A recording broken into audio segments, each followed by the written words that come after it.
Dear students, very good morning. देखिए, economics में आपका चल रहा था चैप्टर सेकेंड, भारतीय अर्थव्यवस्था के क्षेत्र। ठीक है, आज मैं आपको इसके जो महत्वपूर्ण शब्दावलियाँ हैं इसको मैं आपको समझाऊंगा। ये वाले जो महत्वपूर्ण शब्द हैं ये आपके परीक्षा में 1 नंबर में अति लघुत्तरी में पूछे जा सकते हैं। इसके साथ साथ में मैं आज आपको सारे के सारे अति लघुत्तरी और सारे के सारे बहुविकल्पी प्रश्नों को समझाऊंगा और आज ही आपका चैप्टर समाप्त हो जाएगा। तो महत्वपूर्ण शब्दावली में सबसे पहले हम आते हैं प्राथमिक क्षेत्र की गतिविधियाँ। ठीक है कि प्राथमिक क्षेत्र की गतिविधियाँ क्या हैं। ठीक है, तो जब हम प्राकृतिक संसाधनों के उपयोग से, स्टूडेंट्स, प्राथमिक क्षेत्र की गतिविधियाँ क्या हैं कि जब हम प्राकृतिक संसाधनों के उपयोग से किसी वस्तु का उत्पादन करते हैं तो इन्हें प्राथमिक क्षेत्र की गतिविधियाँ कहा जाता है।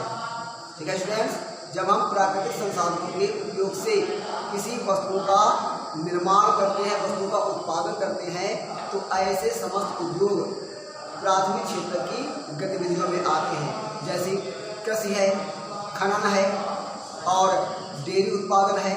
ठीक है, वन उत्पादन है, मत्स्य उत्पादन है, ये सभी हमारे प्राथमिक क्षेत्र की गतिविधियों में शामिल होते हैं।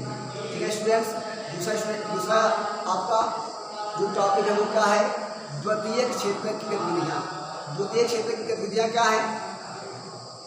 तो स्टूडेंट्स, इसमें उत्पन्न द्वितीय क्षेत्र की गतिविधियाँ क्या हैं कि द्वितीय क्षेत्र की गतिविधियाँ वे हैं जिसमें हम प्राकृतिक संसाधनों से प्राप्त या प्राथमिक गतिविधियों से प्राप्त चीज़ों से जब हम उनके आकार में परिवर्तित करके किसी अन्य वस्तु का निर्माण करते हैं तो वो हमारी द्वितीय क्षेत्र की गतिविधियों में शामिल होते हैं। ठीक है स्टूडेंट्स, मतलब प्राकृतिक रूप से प्राप्त वस्तुओं से जब हम किन्हीं अन्य वस्तुओं का निर्माण करते हैं तो वो होती है क्या आपकी, वो समस्त क्रियाकलाप, वो समस्त आर्थिक क्रियाकलाप द्वितीय क्षेत्र की गतिविधियों में शामिल होते हैं। जैसे कि गन्ना उत्पादन, ये हमारा प्राथमिक क्षेत्र में आता है, और गन्ने से जब हम चीनी बनाते हैं तो वो हमारा द्वितीय क्षेत्र में आता है। जैसे खनन में आ जाइए कि लोहा का खनन करना, मतलब खनन करके लोहा प्राप्त करना, ये हमारा प्राथमिक क्षेत्र में आता है, और उसी लोहे से जब हम अन्य मशीन या अन्य चीज़ें बनाते हैं तो वो हमारे द्वितीय क्षेत्र में आते हैं। ठीक है स्टूडेंट्स, इसके बाद आपका आता है तृतीय क्षेत्र की अर्थव्यवस्था या तृतीय क्षेत्र की गतिविधियाँ।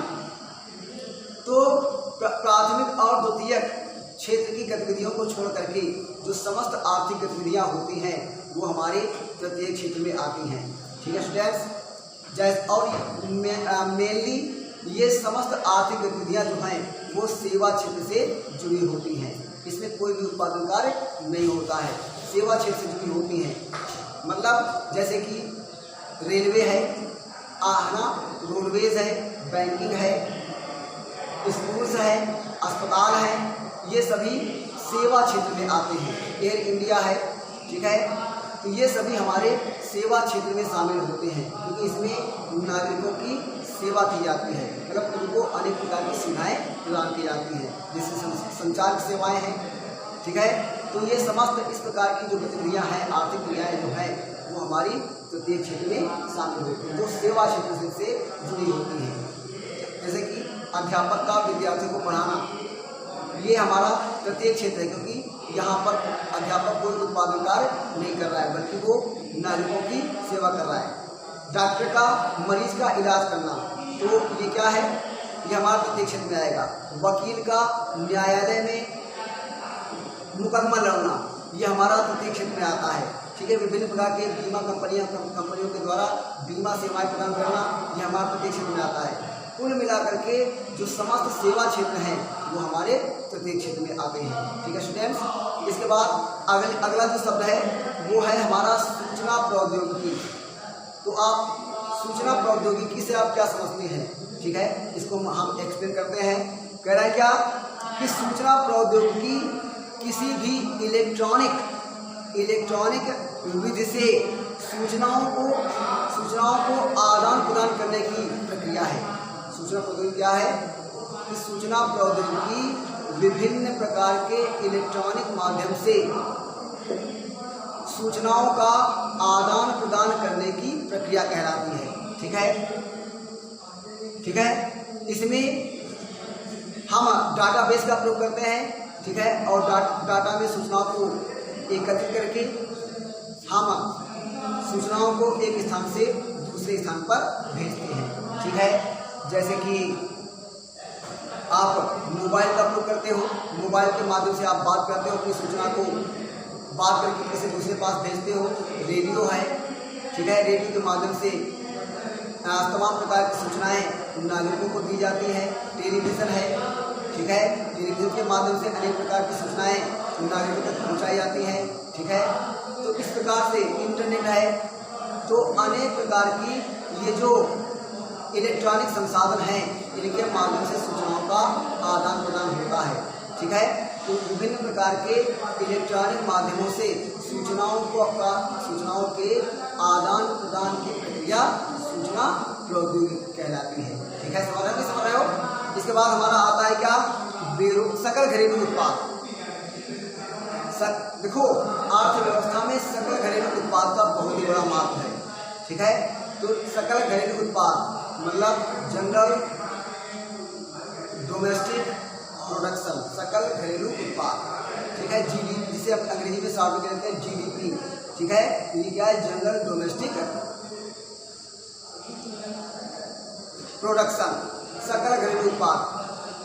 तो ये सकल घरेलू उत्पाद क्या है? कि देश में समस्त वस्तुओं, देश में उत्पादित, जीडीपी क्या है? देश में उत्पादित समस्त वस्तुओं और सेवाओं के कुल मूल्य को कहते हैं क्या? जीडीपी, मतलब जनरल डोमेस्टिक प्रोडक्शन। ठीक है। हिसाब समझ लीजिए कि देश में, किसी भी एक देश में समस्त उत्पादित वस्तुओं का मूल्य और सेवाओं का मूल्य कहलाता है क्या? सकल घरेलू उत्पाद, मतलब जनरल डोमेस्टिक प्रोडक्शन। ठीक है। इसके बाद हमारा आता है क्या? बेरोजगारी। तो ये बेरोजगारी क्या है? ये एक नंबर में आ सकते हैं आपके अगले मुद्दे में कि बेरोजगारी क्या है। कि बेरोजगारी क्या है?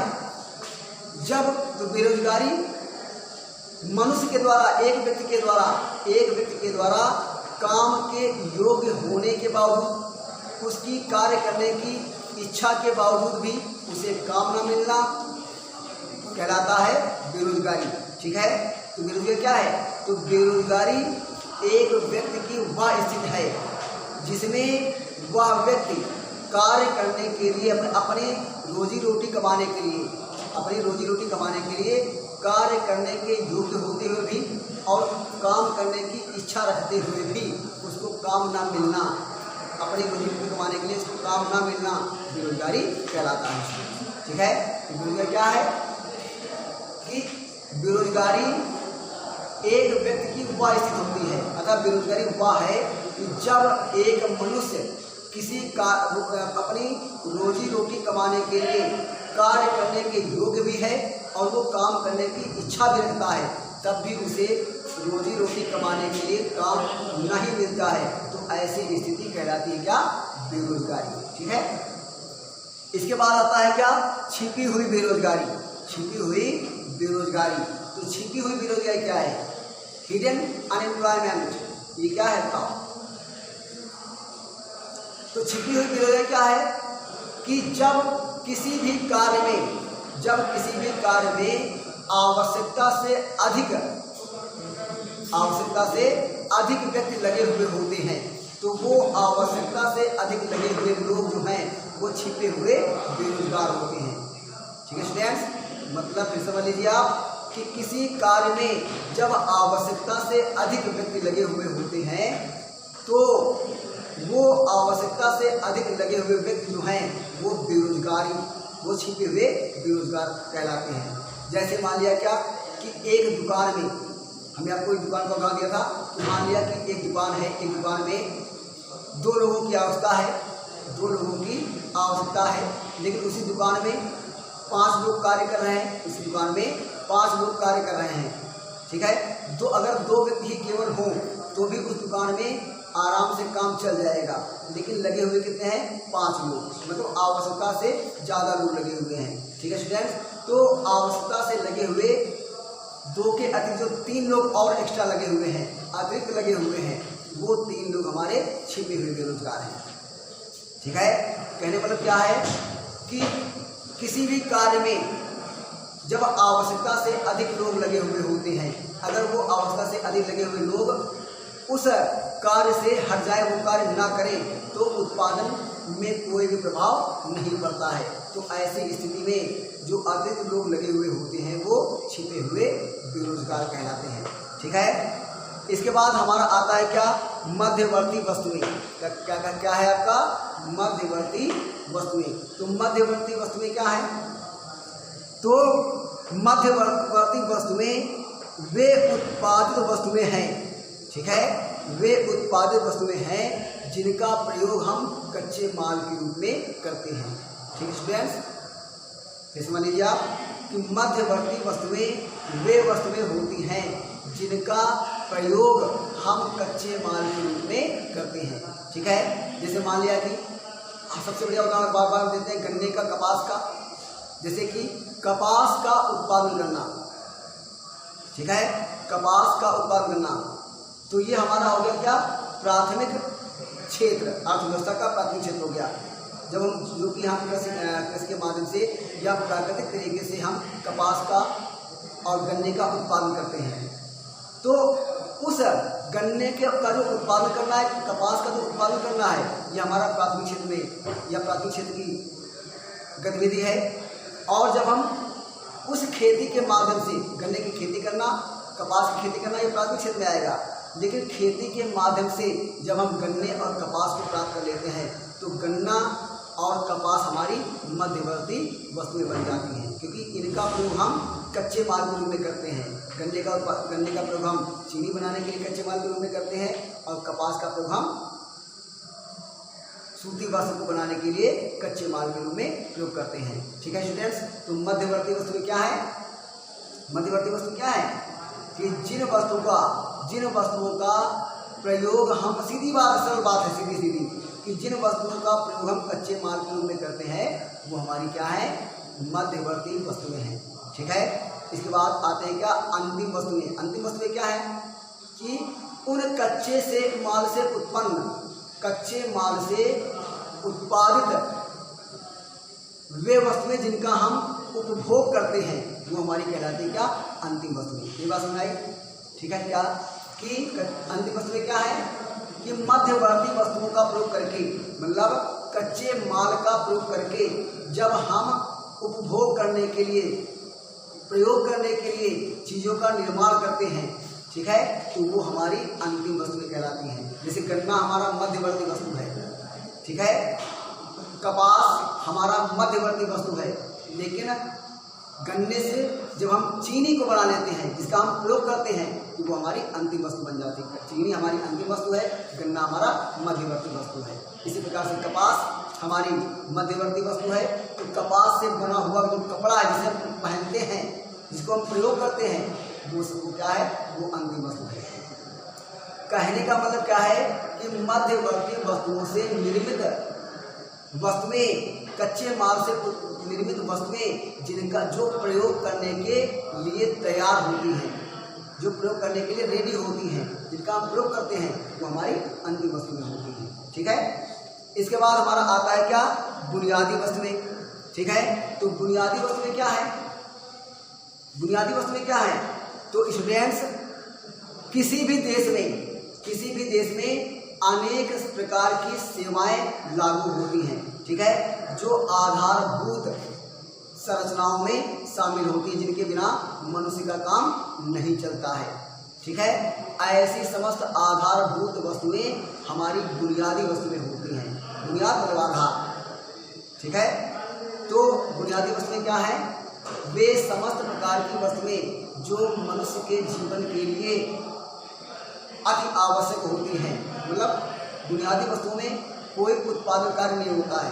ठीक है स्टूडेंट्स, तो बुनियादी वस्तुएं क्या है कि बुनियादी वस्तुएं वे वस्तुएं हैं जो मनुष्य के जीवन जीने के लिए अति आवश्यक होती है, अति महत्वपूर्ण होती है। ऐसी आधारभूत आवश्यकताएं, ऐसी आधारभूत वस्तुएं बुनियादी वस्तुएं कहलाती हैं। जैसे स्कूल, अस्पताल, डाकघर, रेलवे, परिवहन, संचार सेवाएं, ये सब क्या है? ये सब बुनियादी वस्तुएं हैं। कैसे? अगर विद्यार्थी पढ़ेगा नहीं, स्कूल हमारी क्या है? बुनियादी वस्तु है। ये बुनियादी मतलब ये आधारभूत आवश्यकता हमारी है। इसके बिना किसी भी मनुष्य का काम नहीं चल सकता। अगर मनुष्य पढ़ेगा नहीं, स्कूल नहीं होंगे तो मनुष्य पढ़ेगा कैसे? अब पढ़ेगा नहीं तो उसको ज्ञान कहाँ से आएगा?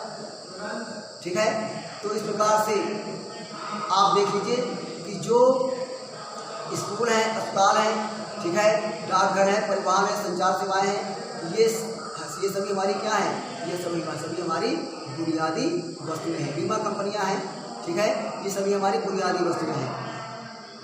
जैसे कि परिवहन सेवाएं, अगर परिवहन सेवाएं नहीं होगा तो हर आदमी जो है वो एक ही स्थान पर ठहर जाएगा, एक स्थान से दूसरे स्थान पर नहीं जा पाएगा। अस्पताल है, ये हमारी बुनियादी वस्तु है। अगर मनुष्य बीमार पड़ गया, अस्पताल नहीं होंगे तो उसका इलाज कैसे होगा? और आदमी क्या होगा? मनुष्य क्या होगा? बीमार होकर के उसकी मौत भी हो सकती है। ठीक है स्टूडेंट्स, तो ये समस्त प्रकार की जो वस्तुएं हैं वो क्या है? बुनियादी वस्तुएं हैं। ठीक है, या आधारभूत वस्तुएं हैं। इसके बाद हमारा आता है क्या? संगठित क्षेत्रक। अर्थव्यवस्था का संगठित क्षेत्र क्या है? तो अर्थव्यवस्था का संगठित क्षेत्रक वो क्षेत्रक है जिसमें श्रमिक कार्य करता है, और संगठित क्षेत्र की अर्थव्यवस्था में श्रमिकों का श्रमिक के रूप में पंजीकरण होता है। ठीक है, संगठित क्षेत्र में श्रमिकों के कार्य करने के घंटों का निर्धारण होता है। एक निश्चित कार्य करने की घंटे होते हैं, उनको एक निश्चित मात्रा में वेतन मिलता है।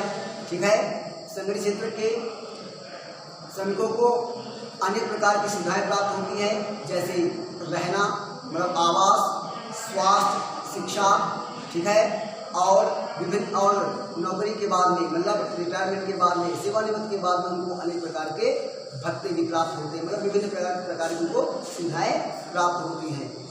ठीक है, इसके बाद हमारा आता है असंगठित क्षेत्र। अर्थव्यवस्था का असंगठित क्षेत्र।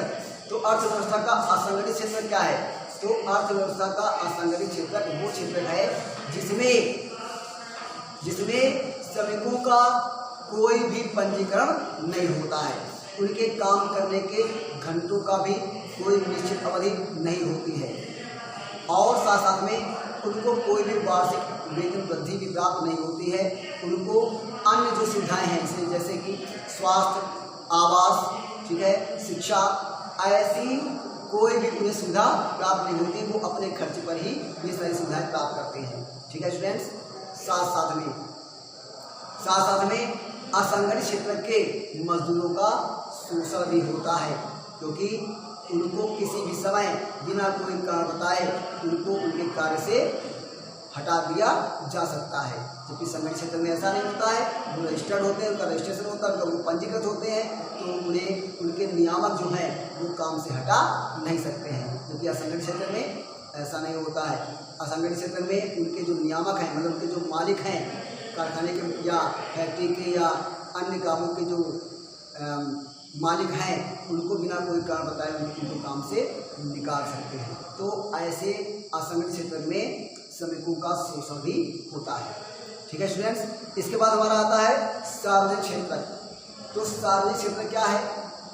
तो अर्थव्यवस्था की वे समस्त गतिविधियां, मतलब वो अर्थव्यवस्था जिनमें उत्पादित वस्तुओं और उत्पादन के संसाधनों पर सरकार का अधिकार होता है, सरकार का नियंत्रण होता है, वे समस्त क्षेत्र जो हैं वो सार्वजनिक क्षेत्र में आते हैं। जैसे भारतीय railway, Indian Airways, air India के डाकघर और विभिन्न प्रकार के सरकारी अस्पताल। ठीक है, तो ये समस्त जो आर्थिक गतिविधियां हैं वो सार्वजनिक क्षेत्रों में आती हैं। जैसे पार्क है, ठीक है, तो ये सभी क्या है? ये सभी सार्वजनिक क्षेत्र में आते हैं। समझिए स्टूडेंट्स, क्या कह रहा है, सार्वजनिक क्षेत्र क्या है, तो सार्वजनिक क्षेत्र के में वे समस्त आर्थिक गतिविधियां आती हैं जिनमें वस्तुओं के उत्पादित वस्तुओं और उत्पादन के समस्त संसाधनों पर सरकार का नियंत्रण होता है, सरकार का अधिकार होता है। ऐसी अर्थव्यवस्था सार्वजनिक अर्थव्यवस्था में आती है, सार्वजनिक क्षेत्र में आती है। इसके बाद हमारा आता है क्या, निजी क्षेत्र। तो निजी क्षेत्र क्या है, तो निजी क्षेत्र में उत्पादन के साधनों और उत्पादन के संसाधनों पर, उत्पादन के साधनों और उत्पादित वस्तुओं पर किसी निजी व्यक्तियों का अधिकार होता है। क्योंकि अनेक उद्यमी हमारे देश में हैं, वो अपने अपने उद्योग चलाते हैं, कारखाने उनके बड़े बड़े हैं, ठीक है, उद्यम करते हैं देश भर में, साथ साथ में विदेशों में भी निवेश करके विदेशों में भी उनके उद्योग फैले हुए हैं निजी व्यक्तियों की, ठीक है। तो ऐसे लोग निजी अर्थव्यवस्था के क्षेत्र में आते हैं। तो समझ गए कि निजी अर्थव्यवस्था में उत्पादन की वस्तुओं और उत्पादन के संसाधनों पर, उत्पादन के साधनों पर किन्हीं निजी व्यक्तियों का अधिकार होता है। जैसे आप ले लीजिए रिलायंस ग्रुप ऑफ इंडस्ट्रीज, ठीक है, और आप ले लीजिए TISCO, Tata iron and steel company, ठीक है। तो ये सभी जो उद्योग हैं वो निजी व्यक्तियों के हाथ में हैं, ठीक है। इन निजी क्षेत्र में लाभ जो होता है स्टूडेंट्स, निजी क्षेत्र में जो समस्त लाभ है वो नियामकों को, मतलब उस उद्यम के, उस उद्योग के मालिक को प्राप्त होता है।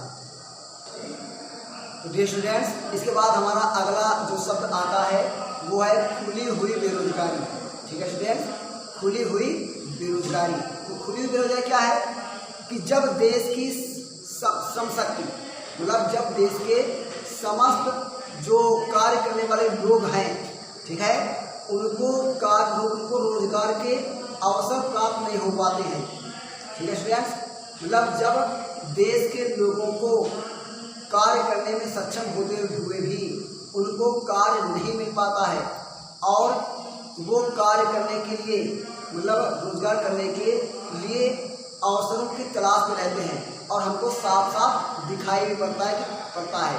तो मतलब वो बेरोजगार हमें प्रत्यक्ष रूप से दिखाई भी देता है, तो वो कहलाती है क्या, खुली बेरोजगारी।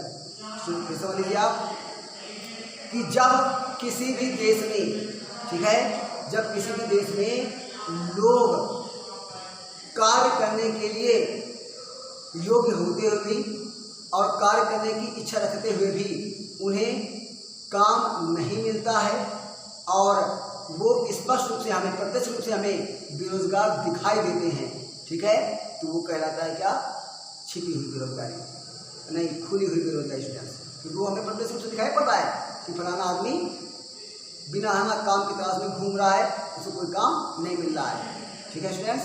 तो समझ के बाद खुली हुई बेरोजगारी क्या है कि जब कोई भी व्यक्ति कार्य करने के योग्य होते हुए भी और उसको कार्य करने की इच्छा रखते हुए भी उसे काम नहीं मिलता है अपनी रोजी रोटी कमाने के लिए और वो हमें प्रत्यक्ष रूप से दिखाई भी देता है, तो वो खुली हुई बेरोजगारी कहलाती है, ठीक है स्टूडेंट्स। और ये आपके जो प्राथमिक क्षेत्र, जो आपके भारतीय अर्थव्यवस्था के क्षेत्र हैं, इसकी जो महत्वपूर्ण शब्दावलियाँ हैं, ये मैंने आपको इसको समझा दी हैं और आशा करता हूँ कि सारी शब्दावलियों को आपने अच्छी तरीके से समझा होगा। और नहीं समझा है और तो हमारे इस वीडियो को आप बार बार देखिए, समझने का प्रयास करिए और ज़्यादा अच्छी तरीके से समझना है तो चैप्टर आपका अर्थव्यवस्था में, अर्थशास्त्र में चैप्टर नंबर 2 भारतीय अर्थव्यवस्था के क्षेत्र, इसकी महत्वपूर्ण शब्दावलियों का आप अपने स्वयं भी अध्ययन कर सकते हैं, ठीक है।